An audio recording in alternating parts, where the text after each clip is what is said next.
And the time cosplay girl boobas, we're here just chatting tonight. We got cats. There's definitely some coffee and wine off stream. And we both just got done doing shoots for our Instas and our OnlyFans. So it's just chatting time. We're just chatting about Baldur's Gate 3. Yep. So where do we even begin?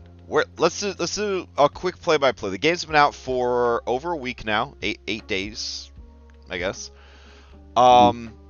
Many people have already beaten it. If you are a person out there that has already beaten Baldur's Gate 3, I hate you a lot. I don't think we could ever be okay. Like there's a rift between us that I don't want to heal. Like I'm gonna salt that wound for the rest of the time that I know you exist, until I outlive you, and then I'm gonna go to your funeral and let everyone know I hated you the whole time because you beat Baldur's Gate 3 in the first week. So most of that's just cryptid, I guess. But other people I don't know who have said it, I hate you too. All right, but let's talk about the history of what's going on here. 500 months ago, Larionis was like, hey, it's been pretty fun playing Wilderness together. You want to do a 4-player playthrough of Baldur's Gate 3 when it comes out? And I have a bad habit of writing checks that I can't cash, or I don't want to cash. But I was like, yeah, man, that sounds great. Sure, the game's never coming out. That sounds fun. So, then the game was coming out, and I honestly had no interest in this game at all, because I was like, I've been hurt too many times. I'm not going to be hurt ever again. That's right. So I had zero excitement for this game. Zero excitement. If you were to go and look at the stream where we were like prepping to like run this as a 4-player thing and we were testing out how 4-player works, you could register zero excitement, 100% frustration from me. I had no fucking excitement level at all about playing this game. We decided that we were going to play every week for 4 hours. And everyone was like, that's fine. There's plenty of other games. I don't care. 4 hours? Psh, make it 2. Who gives a shit? This game? Nobody cares. We play D&D all the time. It's not like we need a D&D video game. And I was like, is that really how you feel, Lars, Dom, and Remy? And they're like, oh, absolutely, man. Absolutely. I never said that. I was quiet the entire time. I never said a dang thing. 4 hours a week? Psh, psh, I'll barely even show up for that. I don't care. That's dumb. I was like, okay, cool. As we got closer to launch, it was like, well, Crash, what's the most you could play without having to divorce your wife and abandon your family and quit your job? Like, what's the most you could play? And I was like, well, I could take Friday off. We could play all day Friday. We could play all day Saturday. And then they were like, yeah, okay. And then Dom got permission to do it too. And we all took Friday off, like the goddamn meme that was going around the internet. We all took Friday off for Baldur's Gate. We played 15 hours straight. 15 hours. And then we went to bed for like 6 hours. And then we came back and we played for 15 more hours straight. And then we went to bed. And then when we woke up, we wanted to play some more. And I guarantee you, while I was running D&D games and providing for my family, the other 3 dudes, they was just starting their solo playthroughs because they could not get enough. Because this game is like crack cocaine. It's like Dungeons & Dragons meth. It's ridiculous. And that's kind of where we are now, is like everybody just wants to play it all the time. And like, why is that? I guess that's the big question I have. Like, why, what is hitting so hard? Like, what is so good about it? Dom, what's so good about it? I think, at least, okay, for me, I haven't played any of the other Baldur's Gates, right? But I did play both Divinity 1 and Divinity 2. And so this is hitting all my, like, CRPG Divinity stuff. Yeah. But also it has the flavor of I recently got into D&D at the beginning of the pandemic, and that's been kind of, like, taking over my life a bit. So, like, yeah, I love video games, and I fell in love with D&D recently, and this thing is just both of them put together. So it's like I'm hitting all my dopamine sensors are going off when I'm playing this game. Yeah. Yeah. Yeah. And it's been like it's polished. Oh I mean, God. there's a couple issues, but it's like really well done. Like the fidelity is there. It looks good. Like the graphics are really good too. So like seeing the environments is great. And I mean, so far I just want to find out what else is happening in this game. I'm also Yeah. interested in the story. Yeah. Yeah. Like it's just my friend Wes, he asked me, he's like, wait a minute, you're playing with 4 people streaming it. You're playing with your kids starting in September on a 2-player co-op, and you started a single player playthrough as well. He's like, is there really that much like diversity in like a playthrough? Yes. And I was like, yes. Yes, absolutely. You know what I found last night, just like poking around? I found a painting of Losa from like Divinity 2. Yeah, just like yeah. I found a pain in the Fane. Yeah. They got all these cool little like Yeah. Easter eggs, all these fun things everywhere. As a Forgotten Realms enjoyer, growing up, and then again as an adult, the lore is so good. It's so respectful. It's handled so well. Um, the polish, like you said, the polish. People have to understand that the last year we have played a lot of Solasta, and I give credit where credit's due. I think Solasta is a great way to play Dungeons and Dragons with your friends. But you could throw Solasta in the trash now. Just throw it in the garbage. You don't ever have to go back, baby. You don't have to hurt yourself ever again. But it was buggy as hell. It was buggy as hell. It didn't have animations for all the things that the monsters could do. It didn't have like things implemented properly. Things would just randomly break. Like, I expected that from this game because we were playing like on launch, 15 hours straight. The worst thing that happened is we would have to like about 7 hours in, we would restart the game to like free up like system resources and stuff like that. That was it. We've had some bugs like druids instantly dying when they shift back from their beast forms, and weird action economy conflicts with fighter rogue and their different talents and all that kind of stuff. But like for the most part, their strategy of like a year plus of like early access, or 2 years of early access, it really paid off. Like it really paid off. Like this, it was smooth as butter. Like I will say, from what I heard, is that Act 1 smooth as butter. Act 2 and 3 apparently there's more bugs there. But I mean that's just okay. there was a lot more testing in Act 1. They said there's nothing game breaking, but you do see a little bit more in the later acts. But you know, by the time we get there, it'll be fixed. Yeah, true. Yeah, I'm getting like a patch a day. Like there's like every day there's a new patch fixing something.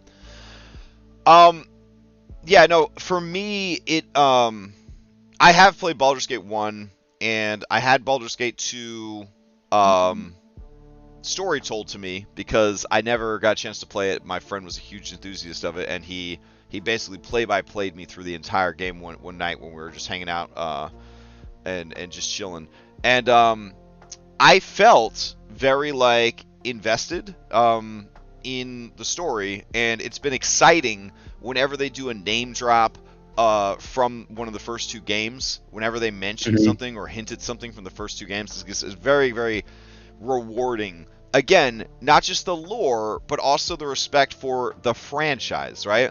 So yeah, like these guys are doing for D&D what Wizards of the Coast should be doing every fucking day of their lives. You got Hasbro just shitting on the brand for this, just shitting on the brand. And then you've got this company, Larian, that they were given the privilege, they were given the honor of making this third Baldur's Gate game, and they treated it with such care and respect and like cried. There's these dumbass articles I saw online over the past few days that are like, other developers are nervous. What if people expect all video games to be this good? And like shit like that. And it's like, it might sound like sensationalized, but like, honestly, yeah. Like, when I was playing Tears of the Kingdom, which came out earlier this year, I was like, this is a good ass game. It's gonna be hard to top this game.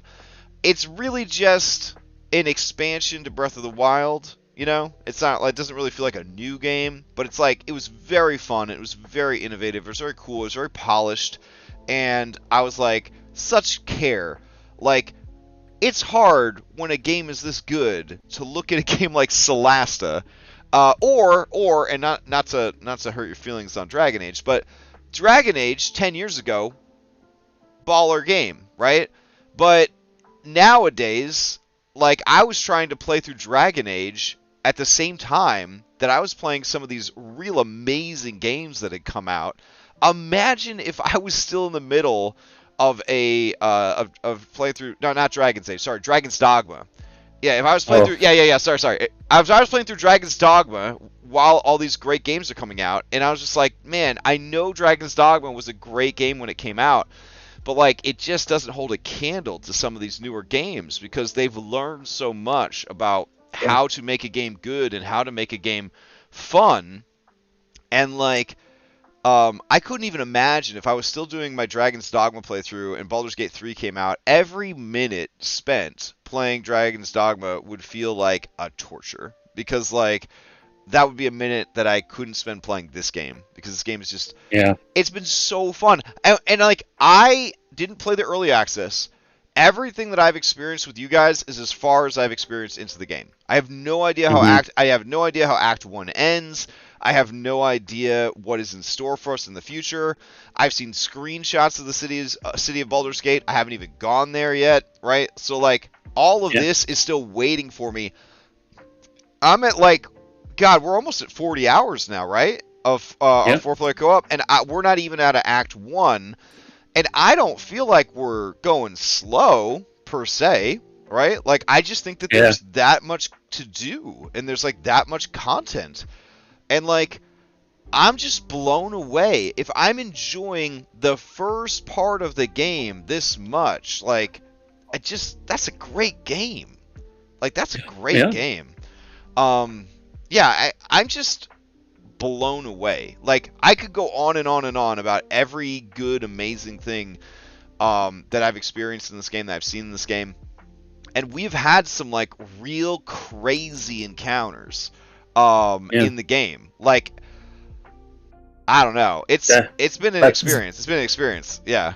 The thing is though is that, you know, just kind of going back to how we run D&D and stuff like that. Like, what is so cool seeing the way they treat their environments. Like, this is just Larian's thing. They make environments part of the encounter all the time, with all their fields and like reactions with their fields. And then now in this game, like, the amount of difference in height, the amount of moving people around, how important movement is and stuff like that. Like, it makes things so cool. And then they've added so much just extra flavor in homebrew, I guess, to their homebrew document. It just makes it even more fun. Like, and it shows that you know, in the first place, they were just trying to make a fun game, and then respect the source material. Those are the two goals: make a very fun game and respect the source material. Yeah. And I think they've so far, from what we played, they've done a really good job in both those aspects. Yeah. It's just incredible. I have done, you know, we're doing a 4-player custom character playthrough. But then also, each of us, I think, is doing a Dark Urge solo playthrough. And then a couple of us are also doing another co-op playthrough, I think, as Origin characters with friends and family or something like that. That's what it sounds like. So it's like, Lars has another group he's doing Origin characters with, and I'm doing Origin characters with my kid. Remy's doing a playthrough with his brother. So, like, there's a lot of different ways to, like, play through the game and experience the game. And then the decisions you make in the game, what I really respect about this game, and I think this is what really grabs me even in the single player mode is I love it, and this is going to sound crazy, I love it when a game doesn't let you do everything. Yeah. Like, that's one of the hardest things for me running Dungeons and Dragons is I have players that are like upset. They're like, I want a 5-star solution. Like, I want to do everything there is to do. And I was like, you don't get to do everything there is to do. That's not how it goes, right? That's not a believable that's not a believable story for you to do everything that there is to do, right? The world is too big. Like, you can't be everywhere at once. Like, things are going to happen with or without you. Did you decide to, like, start something and then you didn't feel like finishing it? Well, they're not going to wait for you to finish it. I'm trying to play through with my Dark Urge, like, super evil. And, like, I went to recruit more evil people to do evil stuff. But by the time I recruited them, it was too late to do the evil stuff I wanted to do because the good guys have moved on, and I was like, I guess I got to start my fucking playthrough over again, or go back to an earlier save because like I missed it. You know what I'm saying? Like, and in that way, there's this whole like argument now in the online community of save scumming versus not save scumming, right? Like. Here's the thing. Live your own fucking life, right? Exactly. Everybody's wired differently. If you're the kind of person that you're going to get fucking anxiety, you're not going to sleep at night, you're not having any fun missing out on stuff, save scum away, my friend. Do whatever the fuck you're going to do. But I think that there is some real value to doing a playthrough of this game and just owning whatever dumb shit happens. And if you want examples of that, you can watch our 4-player tactician playthrough, because there's a lot of that in that run where we're just like we're 4 different brains, we're all doing different things, and just sometimes chaos. And the first instinct, I think, for some of us is like, fuck, we gotta reload. But we have this like pact, this kind of accountability where we're like, no. We're going to see what happens. We're going to keep going. Just like having like a really strict DM who's like, listen, you guys, like, you didn't pay attention. Like, I told you that gnome might blow themselves up. I told you. I said that gnome might blow themselves up. Well, I wasn't listening. Well, obviously. I mean, that's how it is. But Crash, it's just a game. It's like, I'm sorry, we're playing D&D. It's not just a game. Like, you gotta pay attention. They're dead. Yeah. Fucking move on. Make it work. And there's an exhilaration there. You know what I'm saying? Like, so many games, it's like, oh, well, you failed. That's okay. You can keep going. Or, oh, you're gonna go do this thing. I'll wait for you there for 7 years. You know, like, Skyrim was real bad with that, right? You're the only person. You're the only person in Skyrim that does anything.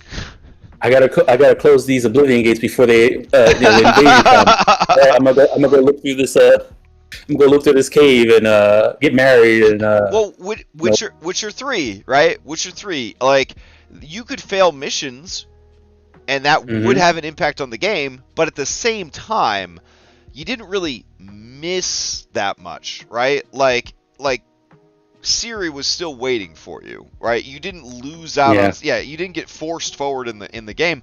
I feel like this game is constantly pushing you forward. Like, things are happening in the world. Like, the world is continuing to move and continuing to change.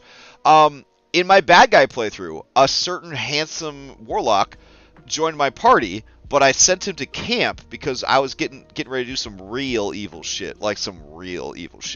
And I knew that he was going to be upset. Dude sends me a text message mid-slaughter, and he's like, I quit the group. And I was like, goddamn. All right. Like, I love that. And that was the original Baldur's Gate. I remember being a youngster, because I'm old enough that I played Baldur's Gate when it fucking first came out. And I remember recruiting the first 2 NPCs you meet are evil in Baldur's Gate 1. The first 2 NPCs you meet are fucking evil. And I was like, that's weird that they would give me 2 evil guys. Okay. And then I recruited 2 good people. And then the good people and the bad people were mad at each other all the time. And then out of nowhere, they flip out and start killing each other in the middle of town. They're like, yeah, it's enough. And they just start fighting each other. And I'm like, what is even happening here? Like, why is the DM even letting this happen? Inter-party conflicts? Like, PvP? Like, what the fuck is even happening? And that is the flavor of, like, Baldur's Gate that influenced Larian as they made the Divinity games. Because in Divinity 2, there was a lot of times where you had companions that wanted different things, and they would fucking go hard. Like, they would go after each other if you didn't manage them well. And that then comes back around into Baldur's Gate again. So it, like, filtered through Baldur's Gate 1 and 2 into Divinity Original Sin 2, and then back around into Baldur's Gate 3. And like a wine that's been filtered and aerated, it's just it's such a smooth and delicious blend at the end. It's so fucking good. It's so good. Like, I just can't stop thinking about it. I was like, oh my god. Anyways, so, we gotta have some kind of, like, scheduler guide here. It's just gonna be us, like, clucking at each other like two chickens. So, Dom, what is the... And if you don't want spoilers for the most of Act 1, we haven't beaten Act 1, so please, in comments and chat, don't spoil the end of Act 1 for me. I'd really like to be surprised by it. We are as far as, like, the fortress in the Underdark that you take a boat to. So, we're at that part. But what is your favorite thing that's happened in the 40 hours that we've done 4-player co-op? I mean, it's gonna be the goblin. The goblin fight that it was so fucking good. The goblin fight. I mean, close second was that fight on the tower. Yeah, the tower was good. The tower's pretty cool. But that was mainly because I don't know. I was enlightened or something like that. You know, my mind just went on its own. Someone took the wheel, and I was smart. But other than that, I think the goblin fight is the best one. Well, yeah, I isolated the goblin fight into, like, a nice 1-hour video, and it occurred to me that if we were playing D&D in person and we had a fight like that, we would have been hugging each other. We would have been, like, just jumping up and down. We would have been fucking high-fiving. We would have been throwing shit. We would have been, like, pulling at our fucking hair. Like, just, like, it was so tense and so exciting and so much teamwork and quick thinking and perseverance. And just, like, it felt amazing. It felt amazing. And I think that a big part of it was, one, we knew that we weren't going to let ourselves reload anything. So if we died, if we all died, if we TPK'd, then we would go back to the last save. But, like, that was it. That was it. And so, like, there was that. And then it was 4 players, right? We had to work together. We had to solve this problem together. We had to be tactical together, or we were all going to die. This is a great game. I'm enjoying it single player immensely because I hate other people. So, like, playing it by myself is really nice because, like, I get to make all the decisions, and, you know, it's like, you know, it's nice. But I don't think it's on the level that playing this game with 3 other people is. It is the closest thing to a great game of Dungeons & Dragons that you're ever going to get from a video game. Like, maybe not ever, but right now, at this point in history, this is the most accurate, like, tabletop experience that you're going to get, for sure. And, man, it's been a blast. It's been a blast. Alright, I'll answer the same question. My favorite thing in 40 hours of gameplay, I would say it's 2 things. It's one big thing, and that is interactions. I love the interactions. I love the interactions in the social aspect of the game, which are tremendous.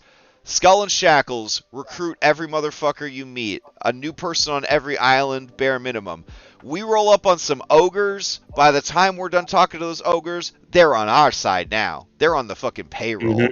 Fantastic. The ogres show up, we bullshit them, they're on the payroll again. Like, I love the manipulation and the social like the branching conversations based on like who you are, who you know, what you've done.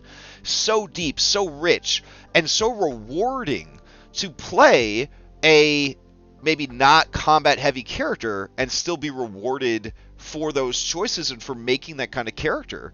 I feel as a bard, I don't think I've ever felt, and I've played bards since they were a special class in the second edition that you had to multi-class to unlock. Like, I've been playing bards that long. I've never felt so good about playing a bard as I do in this playthrough, our 4-player playthrough. I just feel like I am doing everything that it was promised of a bard. Like, I'm performing to distract people. I'm cutting words to save lives. I'm cutting words to let spells and special abilities actually land on tough enemies. I'm dropping heals where they need to. I'm adding damage where it needs to. I'm doing crowd control when I need to.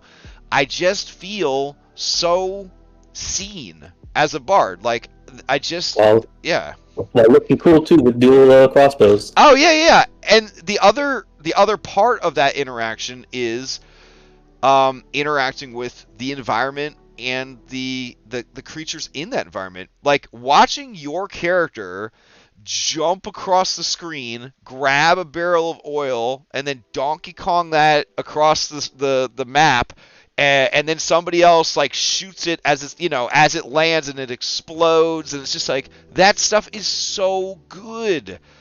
It's so good. And it's so like it's so rule of cool too, because like a barrel of oil is like 500 pounds, like in real life. You know what I'm saying? But like they don't give a shit. You got 3 of them in your backpack. You know what I'm saying? And you just chuck them like Donkey Kong. It's amazing. That fight in the tower, you just throwing robots off the fucking tower. And then the robots were like, it ain't over yet, bitch. And then they run over and they get in the elevator and they come right back up for round 2. And then they're all clumped up in the elevator. We fireball them. I was just like, it's so good. It's just so good. And it's so organic. That's what makes it so amazing. Like, every fight is going to be different every time you play this game. Like, depending on your party structure, your difficulty setting, what items you picked up, what items you missed, like who you recruited, who you didn't recruit, all of that is going to change every encounter you have. It's going to give you a slightly different feel every single time. And like, I really like it. And I'm a little sad because I feel like the more you play it, like the more you're going to metagame it. But that's not necessarily a bad thing, because it's just a different way to enjoy it. You know what I'm saying? Like, playing it blind has been incredible. Like, not knowing anything about anything except like what we know about D&D, and then it's just like, oh my god, that happened? What? This is happening? This is crazy. But like, going through it again and knowing some of the things that might happen, like, I kind of enjoy that too, because, like, you could do some like really fun and crazy cheesing that you would feel terrible doing in an actual D&D game, but you could kind of get that cheese gremlin out of your system in a place where it's not going to like take away the fun from the DM and the other players. And honestly, like, even if you know what's coming, you may not have the same party makeup, the same items. Yeah. Roles might end up being a little different. You never know who's going to go in initiative first. Like, there's a lot of stuff that can happen. Yeah. That just makes it so different. I'm going to play lawful good and I'm never going to lie to anybody. Well, that's going to give you a completely different playthrough than I'm going to be the most evil I could possibly be. Or I'm going to be evil, but I'm going to work for the bad guys. That's different than being the most evil you could possibly be. There's like a lot of ways that you could quote unquote role play your playthrough and experience the game completely differently each time. It's just so good. So good. All right. So we know that the game is really good. We each have a favorite thing about the game. What are 3 things that you are finding frustrating about the game or you wish were different about the game. 3 things. The biggest thing, and this is, I think, like I said, we talked about this before, but while we're playing in multiplayer, because we're playing in multiplayer, there's like a lot of times where information tutorials will pop up, but they like pop up in like the corner for like a second in like a small window, and then none of us see it, and then we're like, okay, how does this work?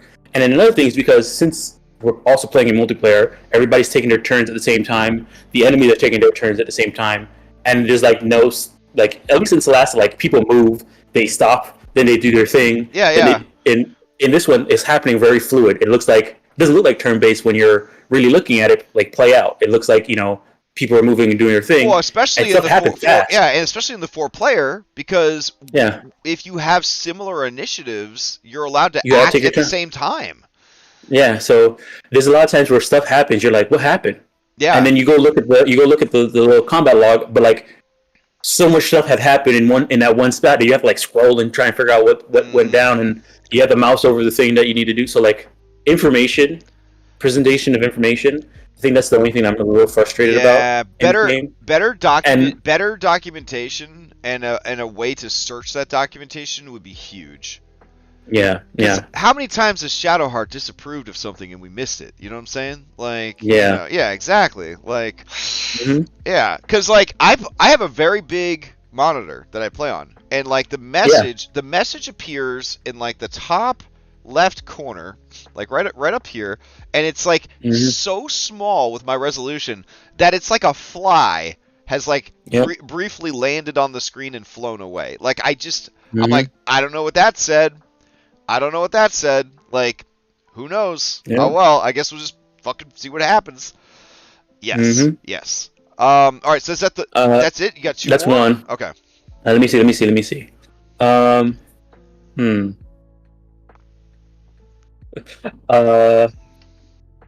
I would guess, and maybe this is another information thing, but like sometimes where there's like an important cutscene, and I guess it's another thing about like multiplayer, no information being sent is like somebody will get in a cutscene and it's like just a little symbol on the left hand side where next to their portrait. Yes. And that could just be us communicating, saying, hey, I'm about to talk to somebody, and I'm pretty bad at this. Like I know I'll go click on an NPC and I'll not say anything.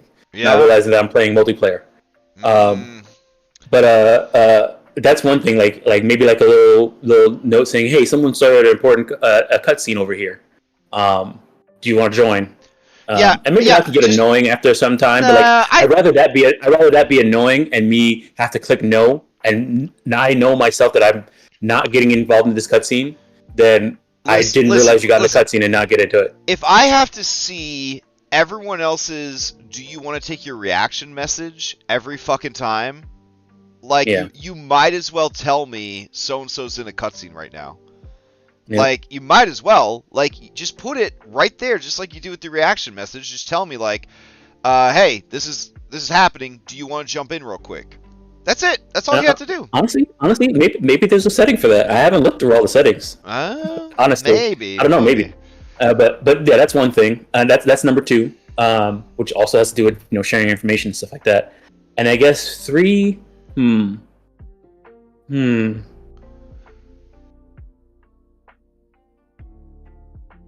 I guess I would like it to be. I guess it's more information thing. When you're like selecting like trying to move or select or place a spell effect. Yes. Like it's kind of hard to see sometimes. Yes. Or and to tell who's being affected. Like sometimes people are highlighted, sometimes people aren't highlighted, but then they can still get affected even after you press it. And a lot of that is the templates are flat, but most of the terrain is not. Like I heard the other night. Somebody thunderwaved somebody else into a chasm and killed them. It's impossible to know exactly what happened, but experts think that it was someone that could cast Thunderwave, probably Remy. But anyways, that person got knocked into a chasm and they died, right? But they were on like a fucking tree? Like, trees aren't flat. So, like, how are you supposed to see the template? You know what I'm saying? Like, and it was the Underdark, so it was really dark. So, like, you couldn't see, if they were highlighted, you couldn't see the circle on the ground. How the fuck are you supposed to know? Like, I want it to be completely video gamey when I am using an ability, right? Like, I want a big fucking template to tell me exactly what I'm affecting and where it's going. Like, there's definitely a lot of guesswork there. DLW Chico said, trying to move sometimes is frustrating for me. Blocking me, and I don't see what's blocking me. I misclick and I go into the lava.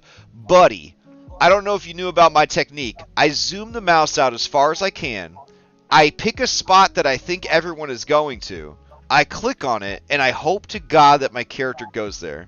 Like, that's my movement situation. Like, playing solo has been kind of tough because, like, I'm like, I want to zoom out super far and just click where I want to go, but, like, the game won't let me. Like, I find that I can zoom out much further in 4-player because it wants me to be able to kind of see where the other players are.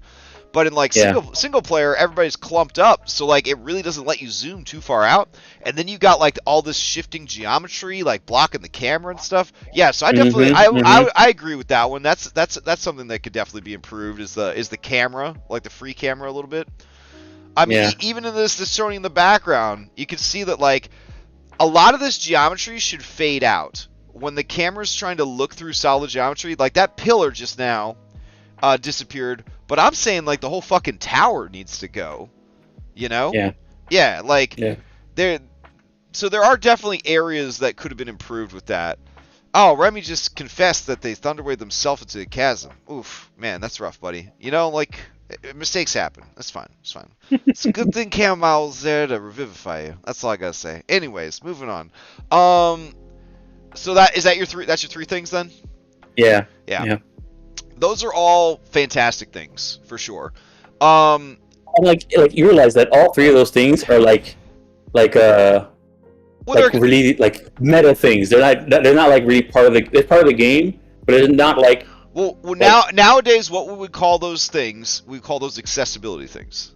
Yeah. Because remember, accessibility is not just about letting vision impaired people be able to see, to tell what's going on in your video game. Accessibility is making the experience usable by as many people as possible. And those are definitely where my complaints fall very soundly. Is I think that they have a lot of work to do with accessibility. They have some accessibility features. You can change the fonts, you can increase the fonts, you can change the contrast of the fonts, you can add backgrounds so you can read it better.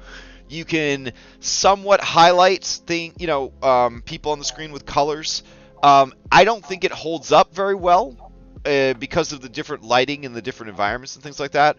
I think that they could have made it a lot again more video gamey. Like, I want a big green circle around Dom's character, so when I want to find Dom's character, I just look for this big obnoxious green circle, and like, oh, there's Dom's character. Like, I think they could have done a lot more accessibility stuff for the game. Again, chat logs that you could actually read through and get information that's fucking pertinent to what's going on. Chat logs that aren't just for chat, like, dialogues that you've had with people, and I know there are dialogue things that you can kind of read through, but like, I see on Reddit and on Twitter, I'm not going to call it X, I see on Twitter and I see on Reddit, there's a lot of, like, every day there's like a new post that's like, did you guys know you could do this? And people are like, I had no fucking idea you could do that. There's a lot of that I don't know why the game isn't just telling you how to do that. Like, some of the stuff, like, gravity body slams that people are discovering, like we discovered the other night when Remy in bear form, like, jumped down and, like, just fucking Goomba smashed a bunch, that hook horror for so much damage. So there's actually, like, gravity physics and, like, how big you are and how much you weigh, and that contributes to Dragoon damage and things like that. Like, that's fine. Keep that stuff a secret. Let people discover that stuff. But, like, the other stuff, like normal gameplay stuff, I feel like they should be explaining that to people a lot more. There's definitely this, and this was all the Baldur's Gate games and the Divinity Original Sin 1 and 2 games. They very much are like, well, we want you to figure it out. Like, figuring it out is part of the game. Yeah, and like I get that. Like I definitely get that, and it's obviously not deterring people from playing the game, but it would have been nice to have a bit more onboarding options, maybe.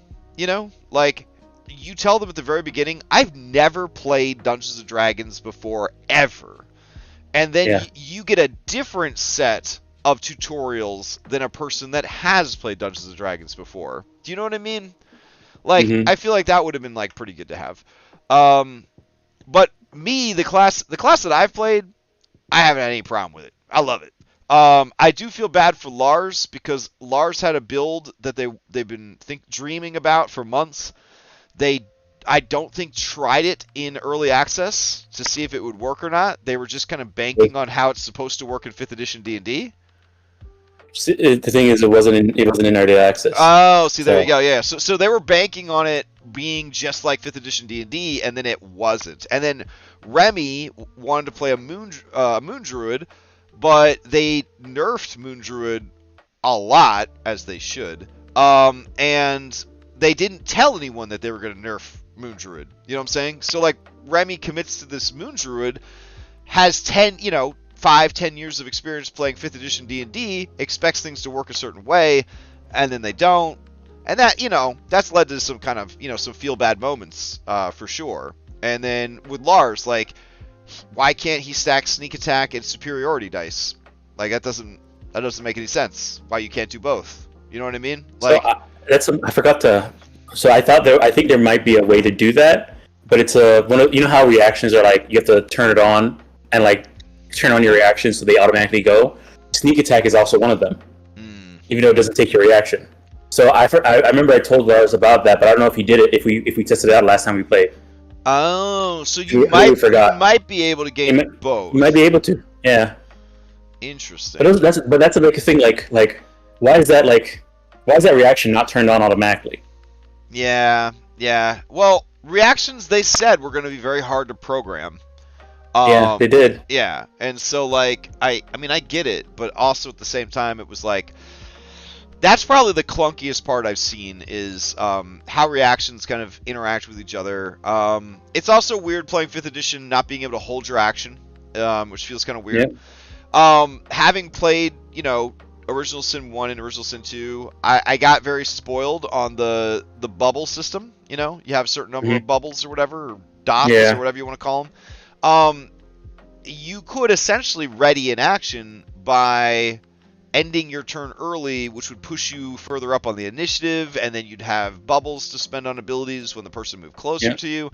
Like, you lose that timing in this, which I do think is a downside. Like, you do lose a bit of control. Like, the static initiative feels rough sometimes. Like when you get caught in an endless death loop with the static initiative, that feels bad. Yeah. When you've spent the last 2 or 3 years playing with active initiative, and then in Pathfinder you can delay your action or whatever, it just feels kind of bad to be in a shitty initiative order.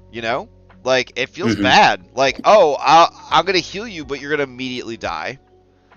Like, and I guess that's just what we have to do. Like, that Ochre Jelly fight the other night. Tanking. Yeah, no. So, yeah. Alright, so we've talked about good things that it's done. We talked about things that could have been better. We got, 15 minutes left, 12 minutes left, something like that. What if you could take 2 things from their homebrew document and add it to our homebrew document? What 2 things would you grab? Throwing people. Throwing people? Alright. I feel like wait a minute, though. You didn't get to watch Odyssey Prime, okay? Them motherfuckers were throwing people all the time. Like, they were throwing people all the time. Like, you just gotta be very big and strong to throw people, In Curse of Strahd, I heard there's a big lady. She could be throwing people. Yeah, she could be throwing people. There's a reason why she started throwing people. Yeah. Okay, but I'm just saying, that's never not been a thing. Even Pathfinder 2, creatures have bulk.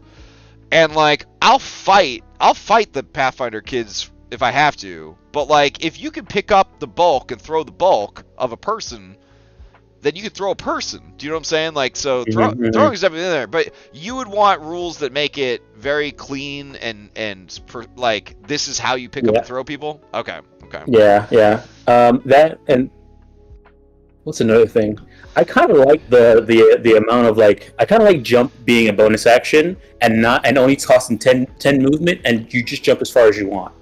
Because as far as you're able. As far as you're able, yeah. Well, as far as you're able, because it makes it like, I know, you know, with new D&D they were trying to turn jump into an action. Yeah. But I think if it's useful as a bonus action and it being useful, I think it works. Because then it gives everybody something to do with their bonus action, even if they don't have something to do with their bonus action. I would argue that it should be a bonus action or an action, but maybe that would be too much jumping. I don't know, but I think that I love it as a bonus action for sure. For sure. I also just love jumping being a part of your fucking movement normally. Which is something that we could do in D&D that a computer can't do very well. Do you know what I'm saying? Yeah.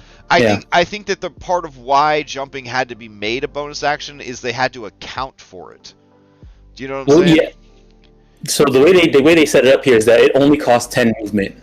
Right. To jump.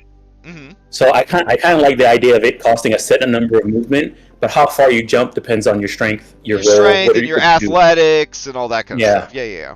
But the cost is one of your actions, whether it's action or bonus action. In this case, bonus action plus a certain amount of movement. Because like, you can't run your entire movement and then jump at the end. You can run up until you have 10 left, and then jump and see if you can get a little bit further than your normal movement, which makes sense to me. Like, I'm gonna run 20. I have a 30 feet movement speed. I'm gonna run 20 feet and then jump the last mount and see if I can get Pat further than 10. See, you taught me something just now, because I'm like, Jesus Christ, how do you do this jumping shit? Because like, in my solo playthrough, I'm like, I want to jump around and stuff, but like, I've been doing all my movement and then being like, oh, it won't let me jump again. Like, and I was trying to figure out the sweet spot of like when I would be allowed to jump. And now I know it's 10 feet, so that's good to know. Yep, it's 10 feet. Yep. Yeah. Durgan in chat said, I really like the minor magic items they made, like when you heal someone, bless for a turn, and things like that. I like those things. That's really cool. I like those things too, because they're so specific and minor. You could allow them without them requiring attunement, which is kind of dope. My counter argument to that is, if you try to introduce that into your game, most of your players are going to forget to use it. Those kind of items that are so situational, they're perfect for a video game. It's a lot harder. Automatic. It's a lot harder to get that to work in a tabletop game. You're gonna end up with a lot of like, I wouldn't have died if I remembered that I was supposed to get 3 temp HP because I jumped backwards 15 feet when there was a goblin next to me, and it's like, who the fuck's gonna remember that? But yeah, no, I think that they're really cool, and they're very flavorful and rewarding, and they can be comboed together like really, really well. I do like that, you know, there's no attunement slots in here, but the items haven't been so crazy that it doesn't feel like I need to have an attunement slot to limit myself. Yeah, but we're still in Act 1, you know what I'm saying? I mean, that's true. We can't really speak to the power of magic items quite yet, but at that point, like less powerful items with no attunement slots that don't require attunement. Yeah, I like that. That's very 4th edition. It's very, very Pathfinder 2 to be like, here's a shitload of magic items that are all pretty good. But there's nothing that's like gonna blow your mind, you know? Yeah. I would say, if I could take any 2 things, man, there's a lot of good things. They made a lot of good decisions here. Can I just say all of their bonus actions? I think all of their bonus action decisions were genius. I think obviously marshals are still completely outclassed by casters, even in Baldur's Gate 3. People that have never played D&D before are like, why would you play a fighter? Why indeed, my friend? Why indeed would you play a fucking fighter?